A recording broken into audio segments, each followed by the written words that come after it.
Bismillahirrahmanirrahim. Assalamualaikum warahmatullahi wabarakatuh. Kembali kita berjumpa dengan saya Muhammad Hamzah. Kali ini kita akan berbicara tentang COVID-19 atau COVID-19 atau virus corona yang sudah beberapa pekan ini menjadi isu atau permasalahan kita bersama. Sebelum saya lanjutkan atau berbicara lebih jauh, saya ingin menyatakan bahwa saya bukan ahli, bukan pakar atau tenaga kesehatan. Jadi informasi yang saya berikan ini adalah apa yang saya dapatkan sebagai orang biasa, orang awam, yang saya dapatkan dari berbagai sumber, membaca berbagai bahan bacaan, yang kemudian saya buatkan dalam bentuk peta atau dalam bentuk skema, boleh dikatakan input, proses, output, dan outcome. Jadi informasi yang saya sampaikan ini boleh jadi keliru atau boleh jadi out of date, tidak lagi baru, karena seiring dengan berjalannya waktu akan ada perkembangan baru berkaitan dengan COVID-19 dan virus corona. Oke, kita mulai.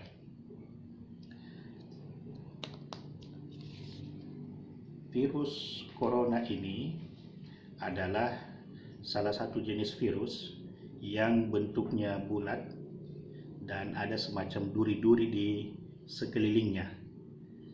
Virus corona ini itu membuat atau menyebabkan penyakit SARS, MERS, dan terakhir ini penyakit COVID-19.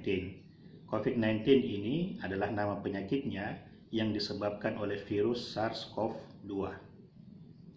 Jadi virus corona ini sudah berkembang dan menghasilkan beberapa dampak penyakit yang utamanya menyerang sistem pernafasan respiratory. Jadi sistem pernafasan yang diserang oleh keluarga virus ini.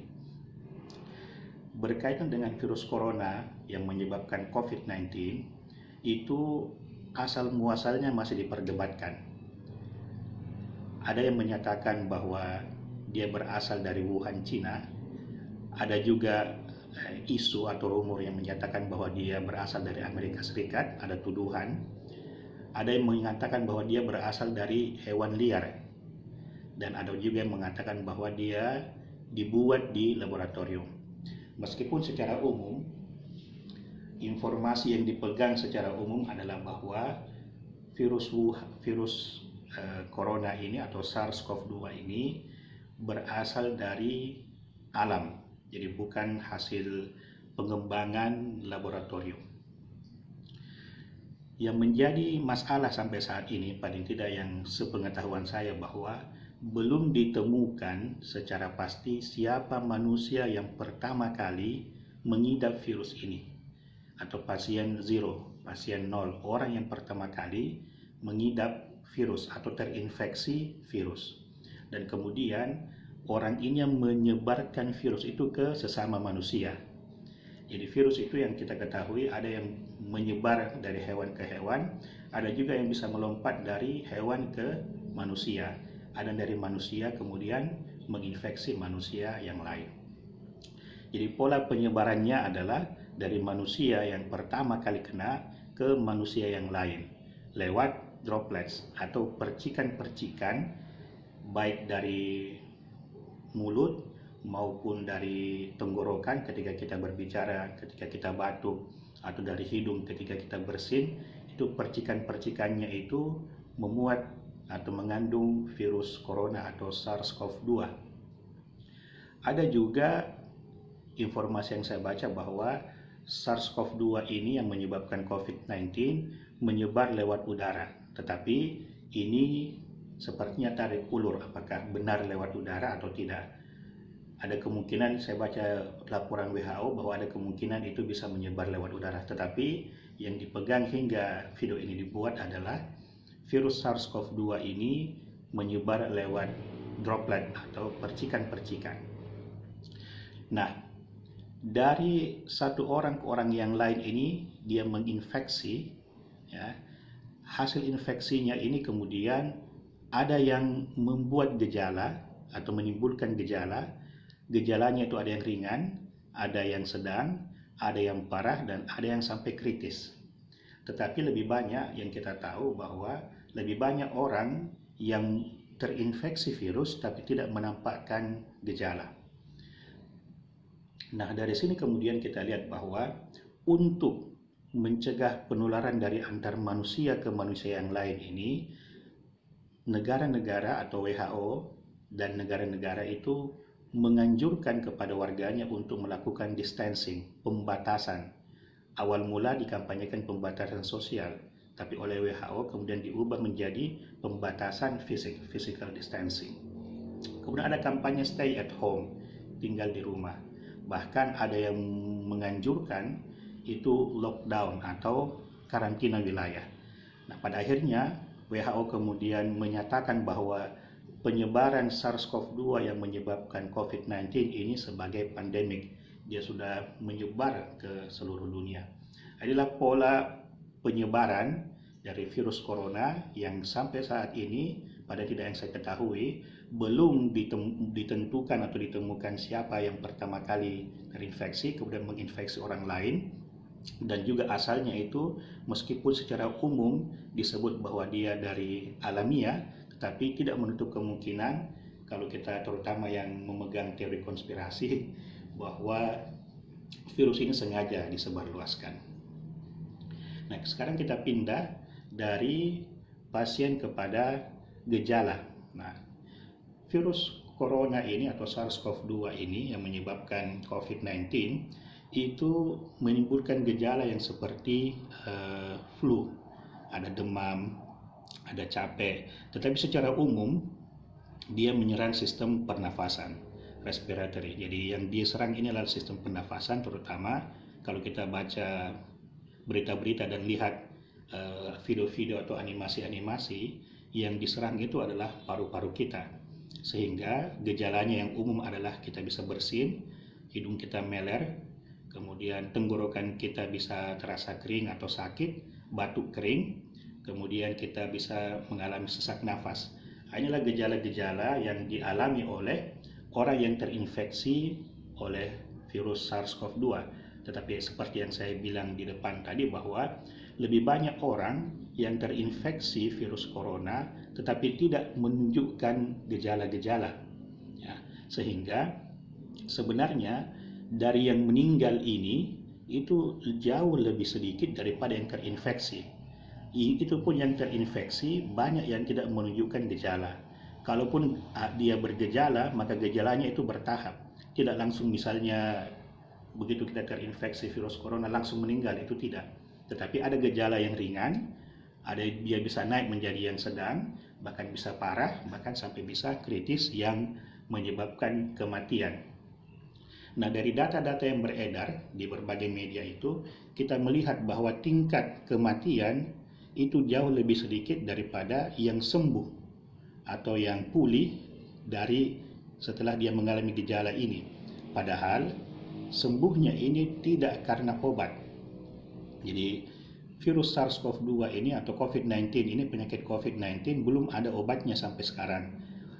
Seluruh penanganan yang kita tahu, yang kita lihat adalah penanganan tentang gejalanya, bukan mengobati, karena masih dicari obat mana yang cocok untuk mengatasi gejala COVID-19 ini.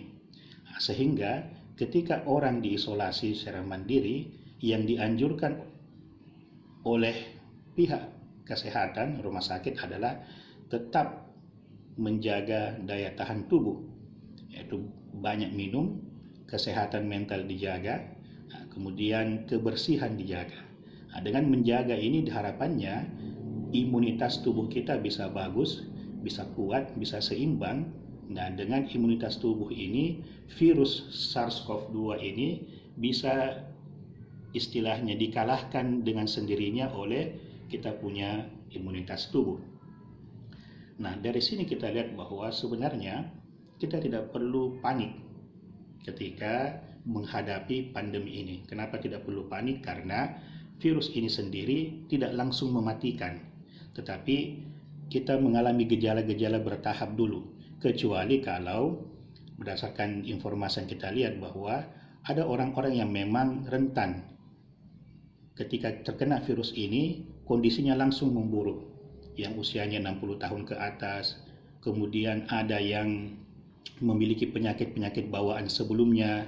Jadi ketika sebelum dia terinfeksi virus, dia memang sudah menderita berbagai macam penyakit, mungkin diabetes, darah tinggi atau penyakit yang lain, atau mungkin dia merokok, sehingga ketika virus SARS-CoV-2 ini masuk ke dalam tubuhnya, kondisinya langsung dia menjadi kritikal atau memburuk.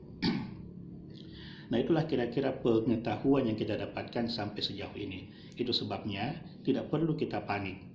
Yang penting adalah kita menjaga daya tahan tubuh kita dengan mempraktekkan perilaku hidup bersih dan sehat.